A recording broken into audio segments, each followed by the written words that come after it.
All right, everyone. I know I'm a little bit late to this news, but I wanted to see how things unfolded. I didn't want to do an instant reaction where I instantly gave my thoughts on everything. I wanted to wait to see how everything kind of panned out. And on top of that, we've even gotten some more news about the Iranian national team. And you may be wondering, Sean, what is this news that you're talking about? Pretty much the news of how Trump's envoy, and if you don't know what envoy is, it's like his people, his backroom staff, his right-hand men, women, suggesting to FIFA that Italy should replace Iran at this World Cup. This topic has been circulating around so much, and there hasn't really been much meat and potatoes, any evidence you could say, supporting how this would even be the case. Obviously, it started with how Iran were going to withdraw from the World Cup. Iran were going to get kicked out of this World Cup. And so I think people kind of put two and two together. Well, Italy didn't qualify, and obviously Italy is Italy, a great historic football national team, and Iran might withdraw. They might get kicked out, even though yet again, there wasn't too much meat and potatoes, wasn't much substance or proof that that was legitimately 100% going to happen. So a lot of pages just ran with it and were like, you know what? Yeah, Italy might replace Iran, this and that. This could maybe happen. It was just a whole flurry of media just kind of talking and saying stuff online. This news, though, that did come out about how Trump's envoy, Trump's people, were suggesting that FIFA, Gianni Infantino, the Italian national team, the Italian Federation should go on and do this because essentially you have our backing. And very quickly after that, and big shout out to the Italian sports minister, played down this news with probably the most appropriate thing you can say when it came to all of this coming out. Firstly, I want to give my thoughts on this whole topic about how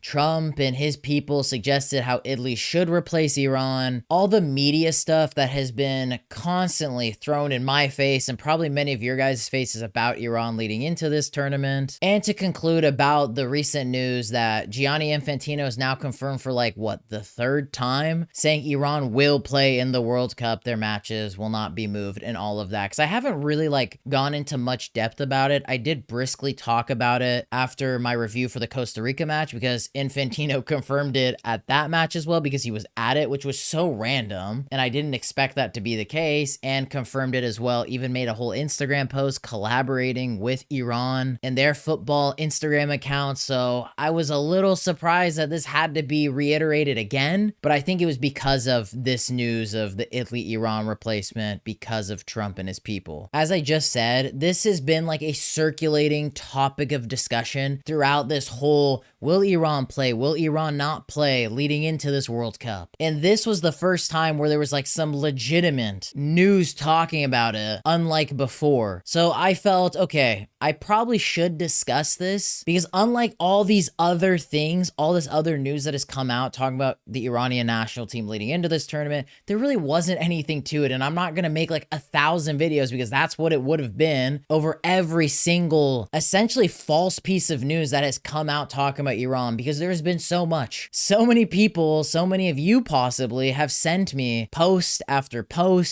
link talking about, Shine, is this true? Shine, what's your thoughts on this? I'm not mad at you guys. It's just so annoying to see all the BS that has been constantly put out when it comes to Iran leading into this tournament. Instead of there being any real discussion when it comes to Iran as like a footballing nation, like the actual players, how they do in this tournament, it has quickly just constantly been about the politics, about how they're going to withdraw, how they're going to get kicked out. And it's just been annoying to see all of this for clicks because there's been countless pages that have done videos telling all of us, I told you all that Iran was not going to play in the World Cup, this and that. And it's like been confirmed 3 times by the FIFA president that they will play. And I really don't see it being any different based off of all the confirmations now of Iran's camps going into the World Cup, when they're going to be coming into the United States. That has all been confirmed. Out of all the pages and people you guys should all be following, follow my boy Erfan. I put up his tweet where he confirmed all the information about Iran leading into this World Cup, where they will be, where their friendlies will be held before the tournament. Go follow Erfan. Just stop following all these other pages, or even Golbazan. Golbazan is another great platform that you all should be following. If it's not Erfan, if it's not Golbazan, it is null and void useless, because those are probably the 2 best sources when it comes to Iranian football news. But all this other stuff, it's just been so annoying annoying to see. That's pretty much my silver lining to all of this. It has just been so annoying as like an Iranian football fan, and I bet many of you as well, just constantly seeing like Iran being posted about in this type of manner. Because I think a part of the reason why I get so annoyed seeing all this stuff is because there is an actual populace of people that probably believe what they see. Like I said, so many people have sent me this post, that post, and many of you probably have been sent the same posts. And people actually believe so much of the fluff news that doesn't really have much backing to it, doesn't really have much actual evidence behind it. And I think that's also the part that makes me so annoyed. And I think actually that plays a big part of why I get so annoyed seeing all of this. It's funny because all us Iranian football fans know how much of a mess the federation and it is for this team when it comes to scheduling friendlies and all that. But it hasn't even been them this time. It has just been the clickbait social media pages that have constantly been posting about Iran when most of the stuff wasn't even true, wasn't gonna happen. Okay, but not to get too sidetracked from all of that, when it came to the Italy stuff, to conclude that so we can move on to the next point, I never even saw it happening when the news broke out from Trump's people, how they were pushing for this. They wanted this to happen. I think the thing that is the craziest part to me is there's like a populace of people that firstly want to see that happen and think that it was going to happen. I mean, I'm not like a football historian. Like I've been watching the game since I was like 12 years old, which is now like 14 years. You guys can do the math for how old I am if you guys care about that. But never would this ever be the case where a national team legitimately qualifies for a tournament competition and then because of a president or world leader, they remove them, tell them to kick rocks, and they replace them for who they want to see in the tournament. Like,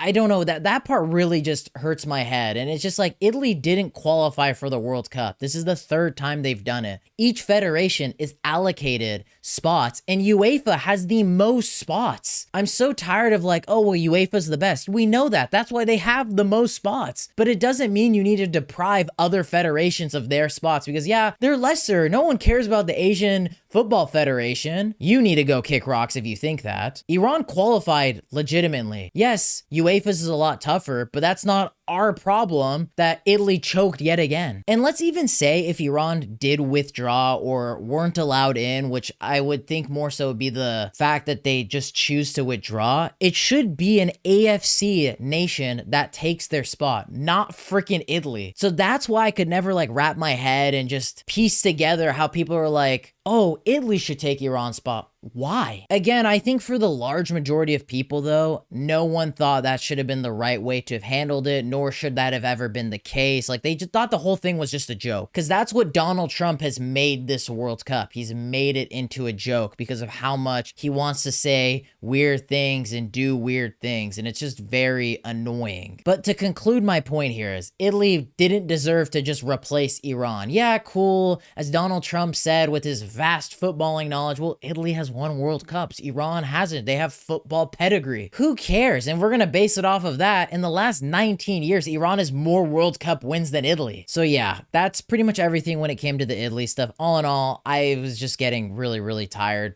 with all this stuff about Iran withdrawing, not withdrawing, Italy's gonna replace them, blah blah. But it looks like we have pretty much escaped that door where now we're entering a point where Gianni Infantino's confirmed it like a gajillion times that Iran's going to play. Iran's schedule is pretty much set for all their camps and when they will arrive to the US. Friendly wise, that's still a little bit of a toss up. I don't know exactly what's gonna happen, but we'll have to see. I'm pretty certain they will fill up their friendly slots. I don't see why they wouldn't. It's just a matter of who they're gonna play and if it actually like goes through and they stick with it, you know, actually act like a normal footballing federation. I am glad that at least there is like a period of time before the tournament that all of that unnecessary noise has pretty much been put to bed. There's a good chunk of time left before the tournament where the players can, for the most part, try and focus on this tournament. I know there is still all the stuff going on in Iran, but at least that is like one less thing off their mental plates. Because I honestly thought that this was gonna go all the way to the wire. fire. Like, I thought it was gonna go pretty much close to when they had their first match in New Zealand. We were still gonna be hearing the news of Iran's gonna withdraw, Iran's gonna get kicked out, oh, Italy are miraculously gonna teleport to LA at SoFi Stadium to take Iran's spot. Like, I honestly thought that was gonna happen. But hopefully with the third time's the charm Gianni Infantino confirmation and even the Fabrizio Romano stamp of approval, we all can kind of put on that World Cup cap and start getting ready for this World Cup for Iran. Yet again, I think it'll be a very different World Cup for them because of everything that's going on in the country, the political situation when it comes to the US and Iran. But I think like a good point that Alexi Lawless made in one of my recent videos that you all might or might not have watched is how this could maybe be like an underdog story for Iran. I don't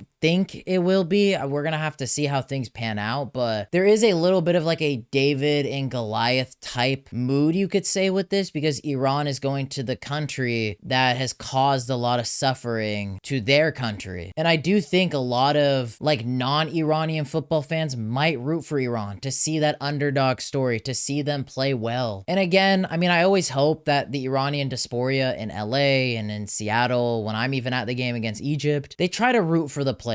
I mean, I already know there's going to be comments of people saying, oh, this is not the people's team. Oh, Cheyenne, these guys play for the government. While I do think there's like a small populace of players that are like that, I think the large majority of these players, as I've said already in a previous video, are just like me and you all. They're just people, they're football fans, and they're just there to make people happy. And that's just kind of how I view it. And I already know people are not going to agree with me.